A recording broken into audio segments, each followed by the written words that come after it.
மனம் இருந்தால் பறவை கூட்டில் மான்கள் வாழலாம், வழி இருந்தால் கடுகுக்குள்ளே மலையை காணலாம். மனம் இருந்தால் பறவை கூட்டில் மான்கள் வாழலாம், வழி இருந்தால் கடுகுக்குள்ளே மலையை காணலாம். துணிந்து விட்டால் தலையில் எந்த சுமையும் தாங்கலாம்.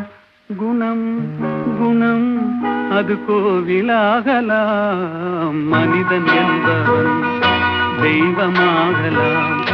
வாரி வாரி வழங்கும் போது வள்ளலாகலாம், வாடை போல தன்னை தந்து தியாகியாகலாம். உருகியோடும் மெழுகு போல ஒளியை வீசலாம், மனிதன் என்பவன் தெய்வமாகலாம், தெய்வமாகலாம். ஆஹா.